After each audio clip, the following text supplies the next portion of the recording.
Most people think the opposite of love is hate, but in my line of work, we know that isn't true. The opposite of love is leverage. I used to look at my husband and see a partner, a lover, a father to children we hadn't had yet. Now, standing on the edge of the ballroom, I looked at him and saw a liability I had failed to mitigate. I needed to liquidate him before he liquidated me. The sound of crystal shattering against the terrazzo floor cut through the low hum of the string quartet. It was a sharp, violent noise that made half the room flinch, but my husband didn't even blink. Kevin stood near the atrium doors, leaning in close to a woman I recognized from his compliance department, Tanya. She was younger, yes, but that wasn't the cliché I was worried about. Kevin wasn't the type to risk our portfolio for a midlife crisis fling. He was too calculated for lust. I took a sip of lukewarm champagne, the bubbles flat against my tongue, and watched the performance. Kevin threw his head back and laughed, a boisterous, open-mouthed laugh that signaled to everyone in the room that he was 3 drinks past sober. He swayed slightly, gripping Tanya's forearm as if to steady himself. To the casual observer, he was the charming, tipsy architect letting off steam after a quarter of deadline stress. But I knew his tells. I knew the way his left hand twitched when he was lying. I knew that he only drank gin, yet the glass in his hand was amber-colored, likely watered-down iced tea. He wasn't drunk. He was checking his watch. I moved behind a pillar, the rough plaster scratching against the silk of my dress. I needed a better angle. Kevin whispered something into Tanya's ear, and she didn't giggle. She nodded. It was a sharp, professional nod. She reached into her clutch and handed him something small, metallic, and terrifyingly thin. It slid into the inner pocket of his tuxedo jacket, not the pocket where he kept his iPhone, the other one. My heart hammered a frantic rhythm against my ribs. We had a strict no devices at dinner rule, a pretentious little boundary we set to prove we were superior to the couples who scrolled through Instagram in silence. Kevin didn't have a second phone. He barely managed the battery life on his first one. He patted the pocket, a gesture of confirmation, and then pulled Tanya into a clumsy, drunken hug that masked the transaction perfectly. He looked over her shoulder, his eyes scanning the room with a sober, predatory precision. For a second, his gaze swept over my pillar. I held my breath, the corset of my dress suddenly feeling like a vice. He didn't see me.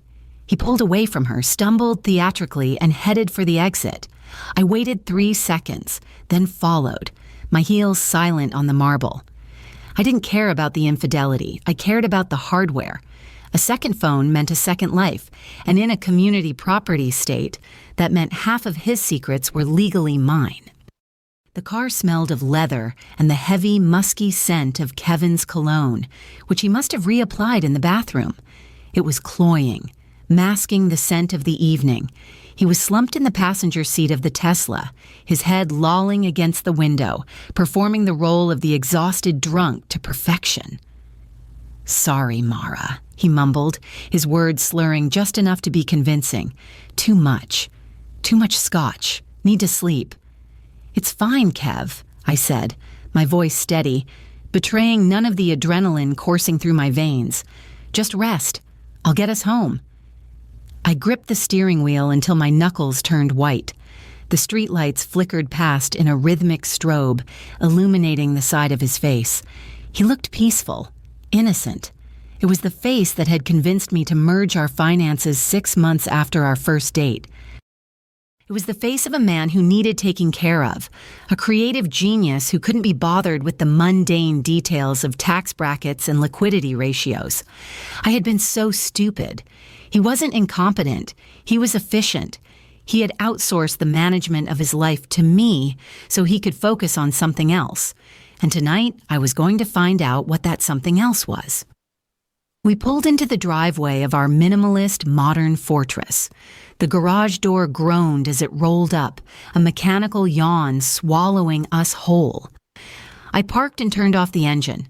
The silence in the garage was absolute, heavy with the weight of unsaid things. "Kev?" I whispered. He didn't move. His breathing was deep, rhythmic. A soft snore escaped his lips. I got out and walked around to his side. I opened the door and unbuckled him, hoisting his arm over my shoulder. He was heavy, dead weight, and for a moment I wondered if he really was drunk. But as I dragged him into the hallway, I felt the hard rectangular outline of the device against his ribs. I dumped him onto the living room sofa. He groaned and rolled onto his side, burying his face in the cushion. "Water," he mumbled. "Need water." "I'll get it," I said. I went to the kitchen, ran the tap, and waited. I counted to 30. When I returned, he was out cold. Truly out this time, or playing the long game better than I could have imagined. I knelt beside the sofa. My hands were shaking, but my mind was ice cold. I reached into his jacket pocket. My fingers brushed the silk lining, then the cold metal. I pulled it out. It was a burner, a cheap prepaid smartphone with a cracked screen. No passcode, just a biometric lock. I looked at Kevin's hand, dangling limply off the edge of the sofa, his left hand, the thumb he used for everything. I took a breath that tasted of fear and betrayal. I gently lifted his hand.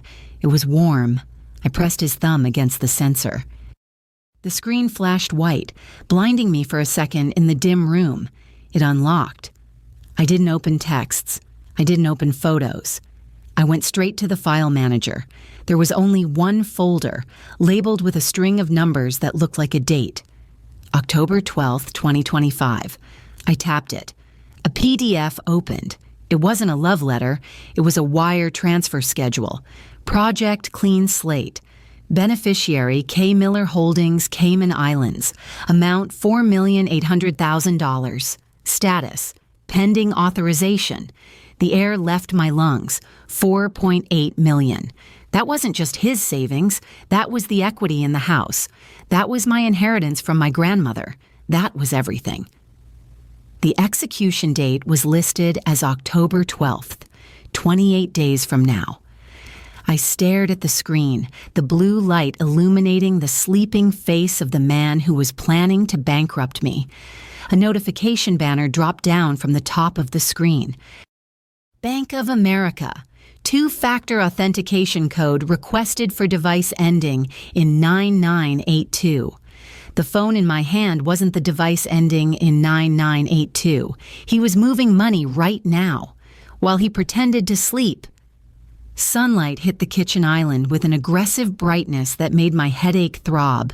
I was chopping strawberries with a ceramic knife, the blade slicing through the red flesh with satisfying precision. Kevin walked in, rubbing his temples. He looked ragged. The circles under his eyes were real, likely from the strain of maintaining a lie for 3 years. "God," he groaned, pulling a stool out. "I feel like I got hit by a truck. Was I awful last night?" I didn't look up. I kept chopping. "You were happy. Then you were tired. Standard progression." I slid a mug of black coffee across the marble counter. He caught it with both hands, warming his palms. "Thanks, babe. You're a lifesaver." He took a sip, wincing at the heat. I don't even remember leaving the gala. Total blackout. "You were talking to Tanya," I said, keeping my voice light, breezy, "about the compliance audit." He froze. It was subtle. A micro pause in the way he lowered the mug, but I saw it. "Tanya. Right. Yeah, she was asking about the zoning permits for the downtown project. Boring stuff." "Right." I wiped the knife with a cloth. "I was actually looking at the accounts this morning, just doing the quarterly projection." He set the mug down. "Oh? Everything look okay?" "Mostly," I lied.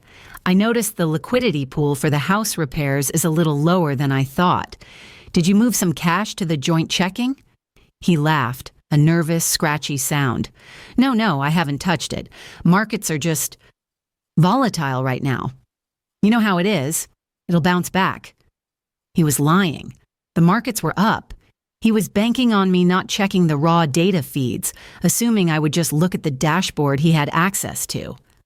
"Actually," he continued, scratching the back of his neck, "I was thinking, maybe we don't need to do the renovation this year.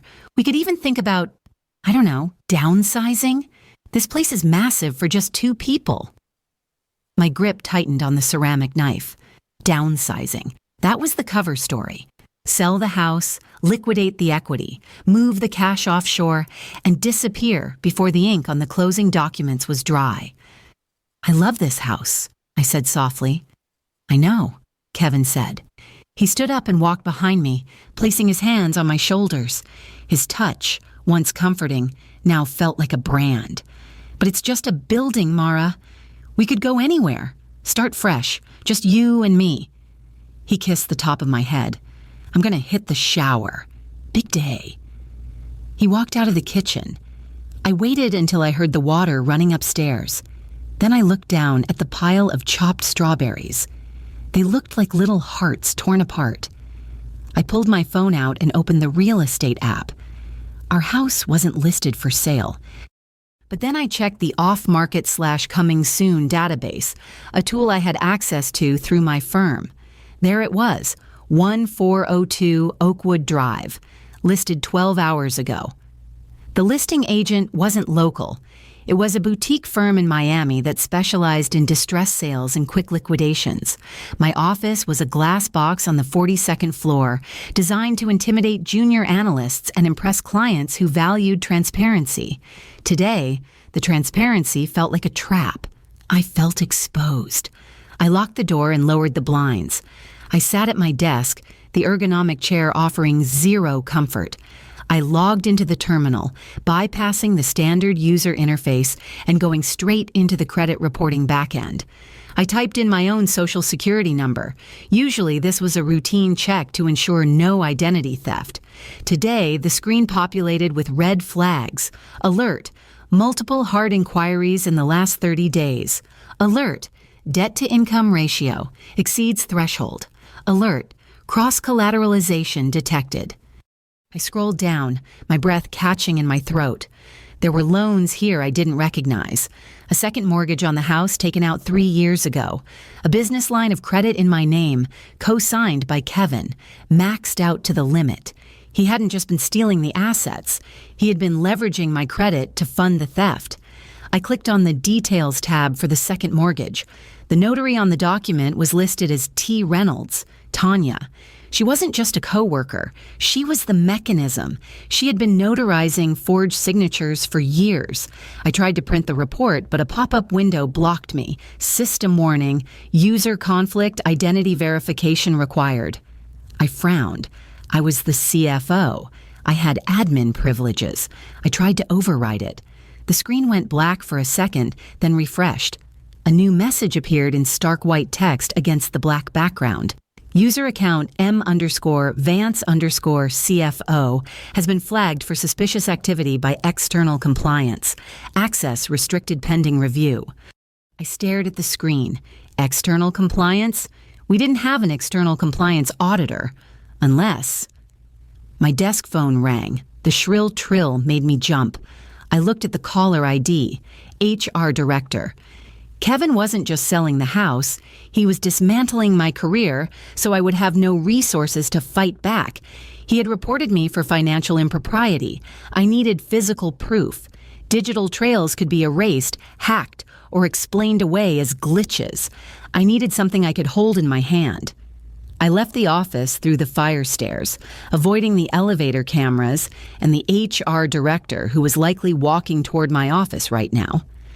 I hailed a cab 2 blocks away and gave the driver the address of our bank downtown, the safety deposit box. It was the one place Kevin couldn't access digitally. It required 2 physical keys. I had one. He had the other. The bank vault was silent and cold, smelling of old paper and dust. The bank manager, a woman named Sharon who had known my father, left me alone in the private viewing room. "Take your time, dear," she had said, patting my arm. I set the long metal box on the table. My hands were steady now. The panic had burned off, replaced by a cold, hard rage. I inserted my key and turned it. The lock clicked. I lifted the lid. I expected stacks of cash. Maybe the passports he planned to use. Maybe the jewelry he had claimed was in for cleaning last year. The box was empty. The velvet lining was bare. No diamonds, no birth certificates, no deed to the house. There was only a single object in the center of the box, a yellow sticky note. I picked it up. Kevin's handwriting was scrawled across it in blue ink, hurried and jagged. "Trust me." I flipped the note over. On the back, there was a drawing. It was a crude sketch of a chess piece, a queen, and it was lying on its side, toppled over. He knew I would come here. He was taunting me. I crushed the note in my fist. He thought he had cleared the board. He thought I was checkmated, but he had made one mistake. He assumed I was playing chess. I wasn't. I was playing hunting. I sat on the floor of the walk-in closet surrounded by Kevin's suits. They hung like ghosts in the dark, smelling of cedar and his expensive cologne. I had the blazer in my lap, the navy blue one he wore for big closings. He was wearing it tonight. He had told me he had a client dinner, a crucial meeting to save the firm from the market volatility. I threaded the needle with dark blue thread. My hands moved with the muscle memory of a woman who had been taught to mend things rather than throw them away. I took the AirTag, a small white disc, and slipped it into the hem of the jacket, right at the bottom where the fabric folded over. It was invisible to the eye, detectable only if you ran your thumb along the seam with intent. I stitched the lining shut. Quick, small loops. "Honey," Kevin's voice called from the bedroom, "have you seen my navy jacket?" I bit the thread and snapped it. "Just steaming it for you," I called back. "I wanted you to look sharp." I walked out, holding the jacket up. He was standing in his dress shirt and boxers, looking vulnerable and handsome. He smiled, that dazzling, boyish smile that had disarmed me for a decade. "You're the best," he said, slipping his arms into the sleeves. He buttoned it up. The tracker sat silently against his hip. "Don't wait up," he said, kissing my cheek. "This guy likes to talk, might be a late one." "Good luck," I said. I waited until I heard the garage door close. Then I opened the Find My app on my phone. I watched the little dot that represented Kevin move down the driveway onto the main road. I expected him to head toward the city center, where the steakhouses were. The dot turned left, west, toward the industrial park near the airport. I zoomed in on the map. There were no restaurants there, just warehouses and a cluster of low-rise office buildings. The dot stopped. It hovered over a building I didn't recognize. I typed the address into Google. 1500 Airport Boulevard, Suite 204. The search result loaded. Vargas and Associates, International Divorce and Extradition Law. He wasn't meeting a client. He was meeting a lawyer who specialized in getting people and their money out of the country legally. I sat at the dining room table, a single candle burning in the center. A plate of cold pasta sat untouched before me. My phone buzzed. A text from Kevin. "Kevin. Dinner is dragging on.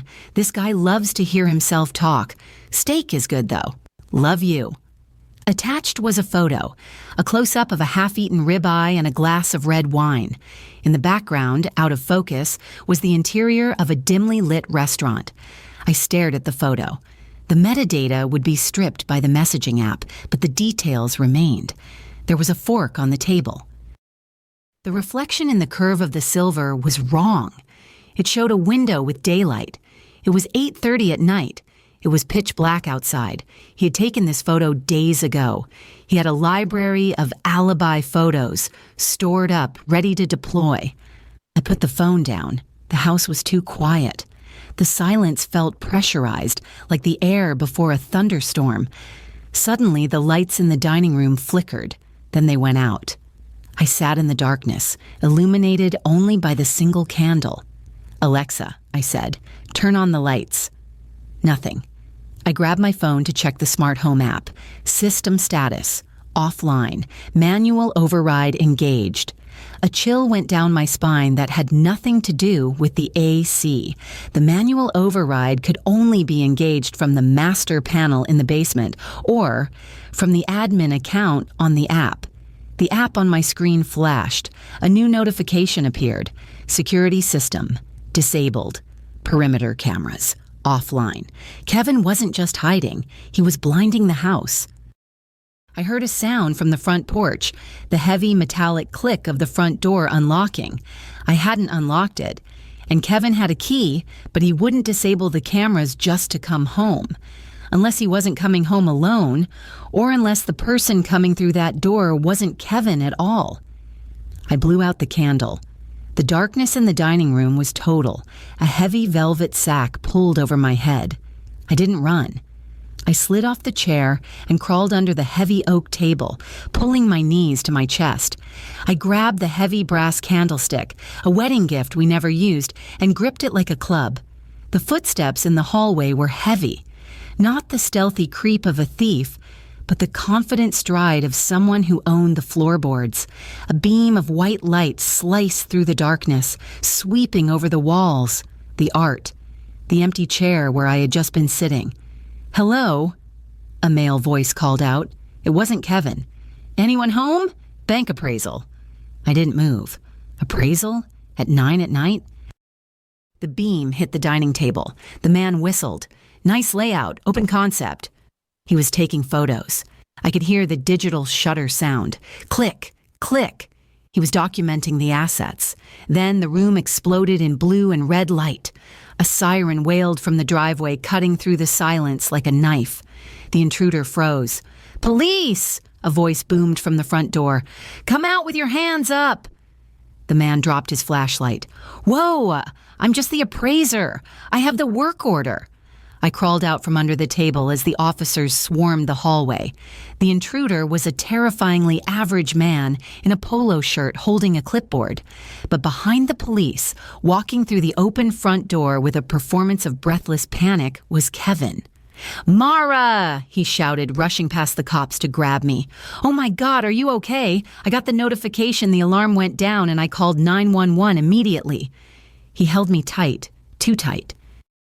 He looked at the police officer, his face a mask of apologetic exhaustion. "I am so sorry, officers," Kevin said, smoothing my hair while looking at them. "My wife, she gets very confused. I told her the appraiser was coming late to accommodate my schedule. She must have forgotten.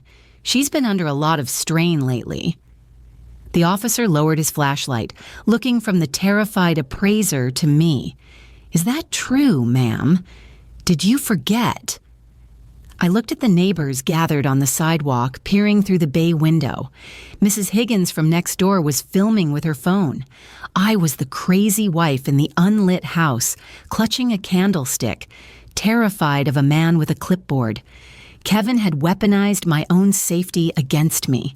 The police left. The appraiser left, muttering about hazard pay.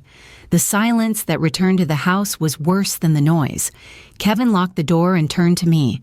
The concern vanished instantly, replaced by a cold, sneering irritation. "You embarrassed me," he said, walking into the kitchen to pour a drink. "Do you have any idea how hard it is to get a rush appraisal on a property like this? I'm trying to leverage the equity to save your portfolio, and you're playing hide and seek." "You disabled the cameras," I said, my voice shaking with rage I could barely contain.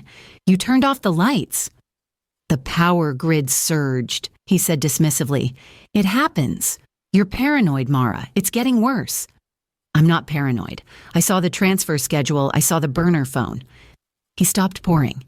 He turned slowly, leaning back against the counter. He pulled his main phone out of his pocket and held it up. The camera lens was pointed at me. "Say that again," he said, his voice calm, almost gentle. "Tell me about the invisible phone, Mara. Tell me about the imaginary transfer." "Stop recording me." "I'm documenting this," he said. "For your doctor. You're sounding manic. Accusing your husband of stealing? Hiding under tables?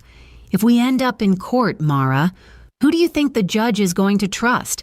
The successful architect trying to manage his wife's breakdown, or the woman screaming about conspiracies?" He hit stop on the recording and slid the phone into his pocket. "Go to bed," he said. "We have a meeting with the estate planner tomorrow. Try not to look so unhinged." I didn't go to the estate planner. I went to the coffee shop below Kevin's office. I knew Tanya's schedule. She took her break at 12:15, like clockwork. She walked in at 12:20, wearing a sharp gray suit that looked expensive. She ordered a matcha latte and sat in the corner, scrolling on her phone. I sat down opposite her. She didn't jump. She looked up, her eyes narrowing. "Mara," she said. No greeting, no fake smile. "We need to talk about the transfer," I said, keeping my voice low. "I know about the offshore account. I know you notarized the documents without my presence." Tanya put her phone down. She leaned in, her expression full of pity. "He told me you'd come." I blinked. "What?" "Kevin," she said. "He told me you might try to intimidate me. He told me about the episodes, the financial paranoia."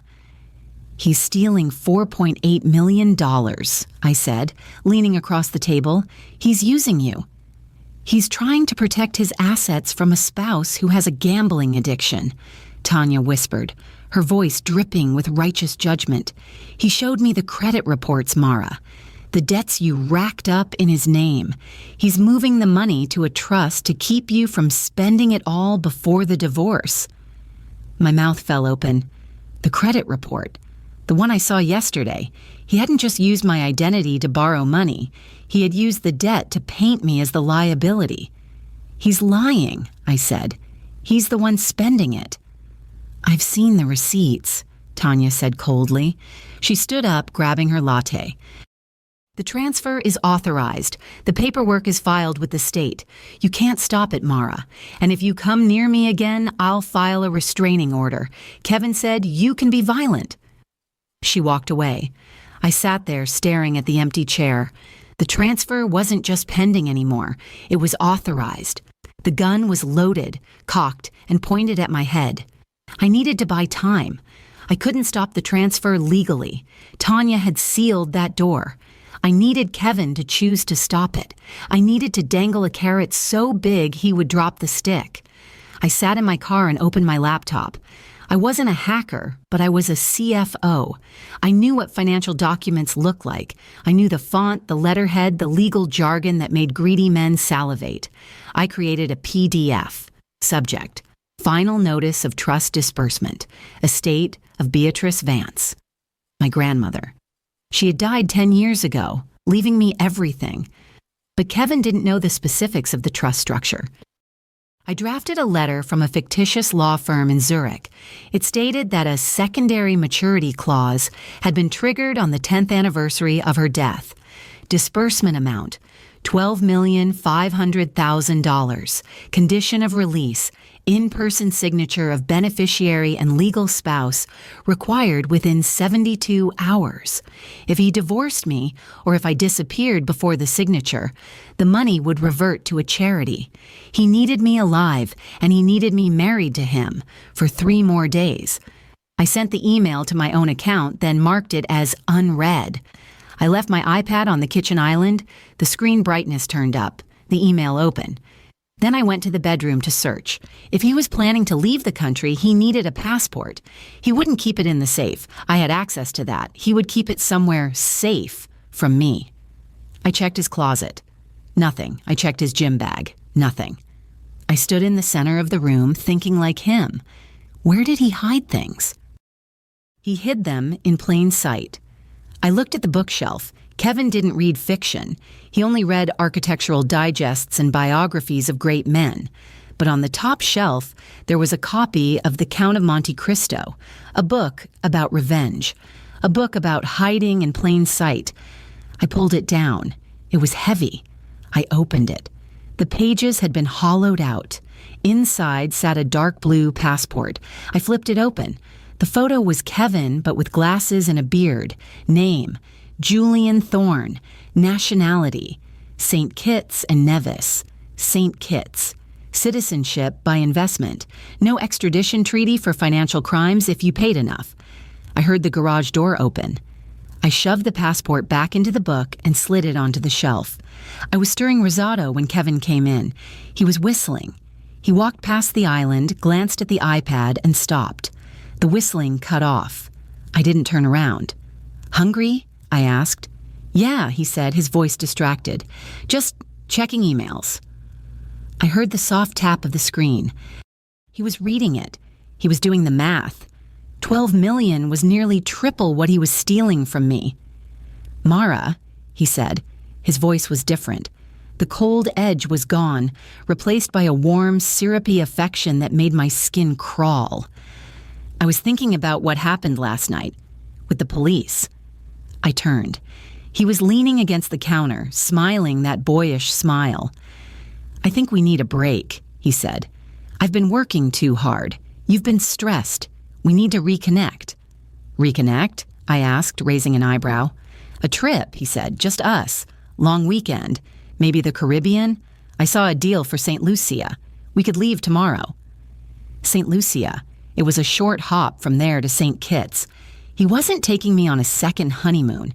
He was taking me to a jurisdiction where he could coerce a signature for the 12 million and then dispose of me before the wire hit. That sounds nice, I said, forcing a smile. I'd like that. Great, he said, kissing my forehead. I'll book the tickets. You pack. The suitcase lay open on the bed like a mouth waiting to be fed. I packed performatively.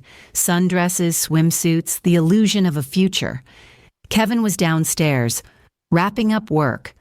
I crept into the bathroom. His dop kit was sitting on the counter, unzipped. I rifled through it. Shaving cream, razor, deodorant, and a bottle of mouthwash. The seal was broken. I twisted the cap off and sniffed. It smelled like mint, but underneath there was a chemical sharpness. I dipped my finger in and tasted a tiny drop, bitter, metallic. It wasn't mouthwash, it was liquid sedative, enough to knock out a horse. He wasn't planning to argue with me on the plane. He was planning to drug me. A groggy wife supported by her loving husband stumbling through customs. It happened every day. I looked at the bottle in the mirror. My reflection looked pale, ghostly. Okay, Julian, I whispered. You want to play doctor?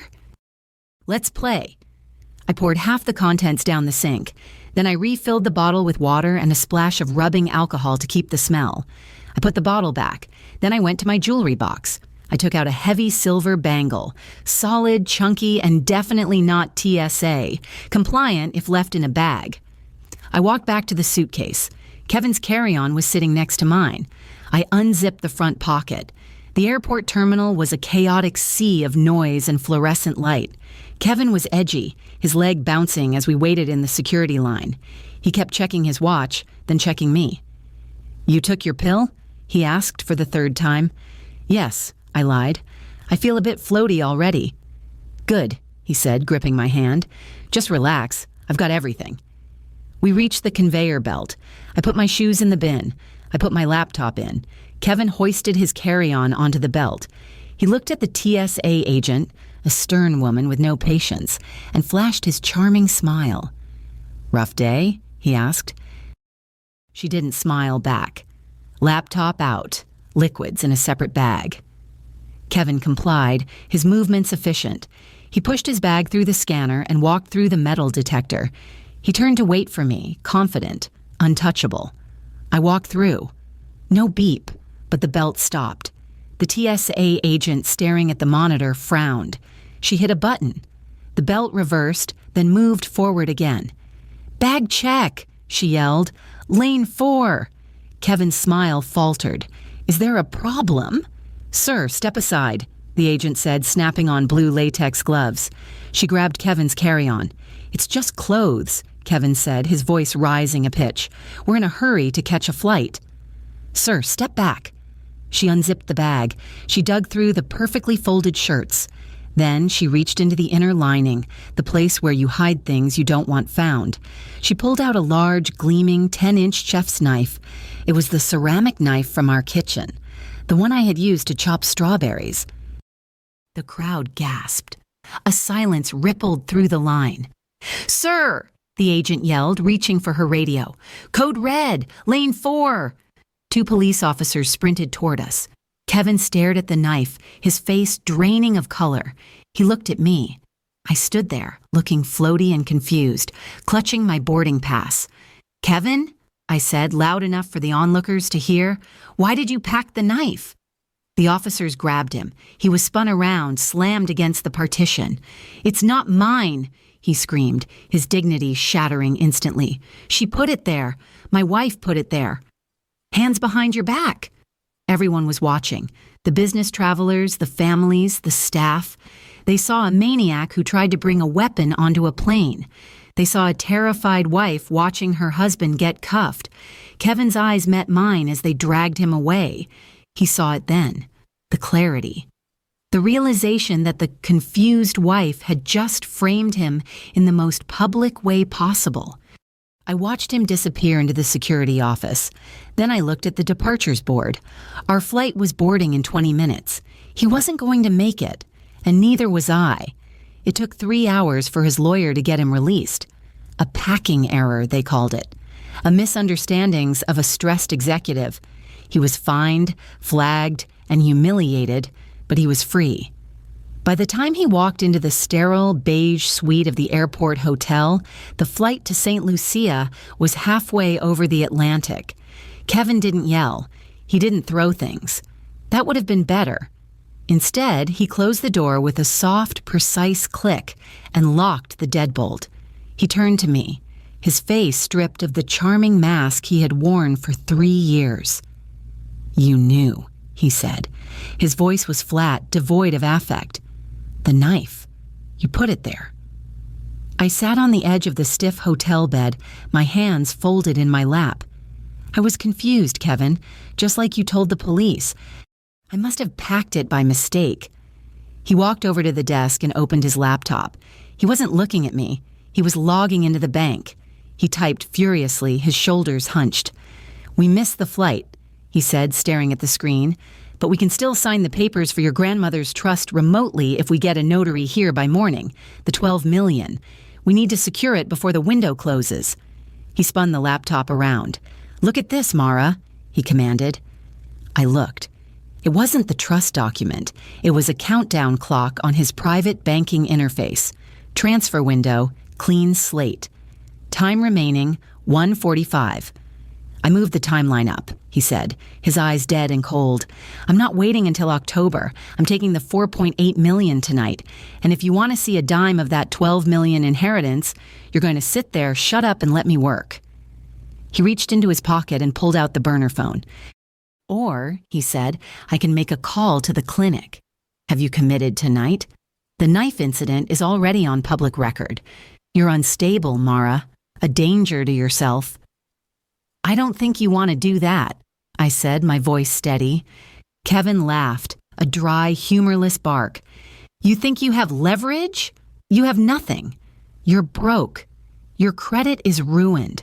You're trapped in a hotel room with a man who has nothing left to lose." "I know about Tanya," I said. He stopped scrolling on the burner phone.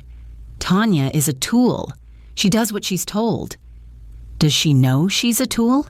I asked. "Does she know about Julian Thorne? Does she know you were taking me to St. Kitts, not her?" He stepped closer, invading my personal space. I could smell the stale sweat of his fear. "Tanya thinks whatever I tell her to think," he sneered. "Just like you did. For 3 years. You thought I was the scatterbrained artist. You thought you were the smart one, the CFO. But I played you, Mara. I drained you dry while you were busy color-coding spreadsheets." He grabbed my chin, forcing me to look at him. His grip was painful. "Now," he whispered, "you're going to unlock your phone. You're going to authorize the transfer of the inheritance funds to the joint account, and then, maybe, I won't leave you here with nothing." "No," I said. He raised his hand. For a second, I thought he was going to hit me. "No?" he repeated softly. "I won't authorize the $12 million, I said, "unless we make a deal, 50-50. You sign a confession admitting to the fraud and the debt scheme. You give me half of the clean slate money, and I'll sign the inheritance over to you." He stared at me, calculating. 4.8 million split in two was 2.4, plus the 12 million from the inheritance. That was over 14 million for him. "You want a confession?" he asked. "For what? Insurance?" "Yes," I said. "So you can't gaslight me anymore." "Fine," he said. He grabbed a piece of hotel stationery and a pen. He wrote quickly, his handwriting jagged. I, Kevin Vance, admit to creating offshore accounts and leveraging family assets without spousal consent. He signed it and threw the paper at me. There, he said. Happy? Now open the app. I picked up the paper. One more thing, I said. The pen. What? The pen, I said, pointing to the silver ballpoint he had used. It's Tanya's, isn't it? She gave it to you. Who cares? He snapped. I do, I said, because I swapped it while you were in the shower yesterday. I picked up the pen and unscrewed the top. A tiny red light blinked inside the barrel. It's a recording device, I said. High fidelity. It just uploaded your confession and your little speech about playing me to the cloud. Kevin's face went white. He lunged for the pen, but I tossed it under the bed. It doesn't matter, he screamed. The cloud doesn't matter if the money is gone. I'm moving it now. He scrambled back to the laptop. He hit the execute transfer button, processing. He watched the spinning wheel, sweat dripping down his temple. Come on, come on. Error. Transaction failed. Code 99. Account frozen due to identity theft flag. He stared at the screen. He hit refresh. Error. Account frozen. What did you do? He whispered. Scene 4, I said, standing up. When I ran the credit check, I didn't just look at it. I flagged my own identity as compromised. Any transaction over $500 requires biometric verification from me at a physical branch. You locked the accounts, he said, his voice trembling. I froze everything, I said. The house? The savings? The offshore shell company you linked to our joint line of credit. It's all frozen, Kevin. You can't move a penny. His phone started ringing. It was his personal cell. He looked at the caller ID. K. Miller Holdings, Cayman. They were calling because the inbound wire he had promised them had bounced. Then the burner phone rang. Tanya. She was calling because I had just emailed her the audio file from the pen, the one where he called her a tool and admitted he was taking me to the Caribbean. Kevin stood in the center of the room, surrounded by ringing phones, his empire crumbling in stereo. The pounding on the hotel door wasn't room service. Police, open up! Kevin looked at the door, then at the window. We were on the 8th floor. There was no way out. He looked at me one last time. The arrogance was gone. The anger was gone. There was only the pathetic small realization of a man who had underestimated his opponent. Why? He asked, his voice cracking. You could have just divorced me. You didn't just cheat on me, Kevin, I said, walking to the door. You tried to bankrupt me. You tried to gaslight me into an asylum. You made it a game. I unlocked the door and pulled it open. 4 officers in tactical vests stood there, but they weren't airport security. The badge on the lead officer's chest read, Financial Crimes Division. Kevin Vance, the officer barked. Kevin didn't answer. He slumped into the desk chair, burying his face in his hands. You're under arrest for wire fraud, identity theft, and conspiracy, the officer said, advancing into the room. Behind them, I saw Tanya. She was standing in the hallway, flanked by 2 more officers. She wasn't wearing handcuffs yet, but she looked terrified. She pointed a shaking finger at Kevin. That's him, she sobbed. He made me do it. He threatened me. Kevin looked up as they slapped the cuffs on his wrists. The metal clicked, a sharp, final sound. She's lying, Kevin shouted, struggling as they hauled him up. It was her idea, my wife. She's the mastermind. The officer looked at me. I stood calmly by the door, holding the signed confession in one hand and the recording pen in the other. I have the evidence right here, officer, I said. The house was quiet. The for sale sign was gone from the digital listing, pulled down by the bank pending the investigation. I sat on the floor of the living room, a glass of wine in my hand. The furniture was still there, but it felt different. It felt like mine again. The inheritance email had been a fake, of course. There was no $12 million, but there was the $4.8 million. It was frozen, yes, but it was safe. It would take lawyers and time to untangle the mess, to prove the debts were fraudulent, to clear my name. But I was good at spreadsheets. I was good at the long game. I picked up the clean slate folder Kevin had left on his desk. I opened it. Inside was a list of passwords, not just for the bank, but for everything. His email, his cloud storage, his secret dating profiles. I pulled out a lighter. I watched the flame dance on the edge of the paper. The blue ink turned black, then curled into ash. Most people think the opposite of love is hate, but as I watched the last of his secrets turn to smoke, I realized we had both been wrong. The opposite of love isn't hate, and it isn't leverage. It's indifference. I dropped the burning paper into the empty metal trash can and took a sip of wine. "Alexa," I said into the darkness, "play my morning playlist." The room filled with music. I closed my eyes and finally, for the first time in 3 years, I went to sleep. If this story resonated with you, leave a like and consider subscribing. You can also drop any comment below, even just one word. Maybe tell me where you're watching from or what time it is right now. Sometimes one word is enough to say you were here,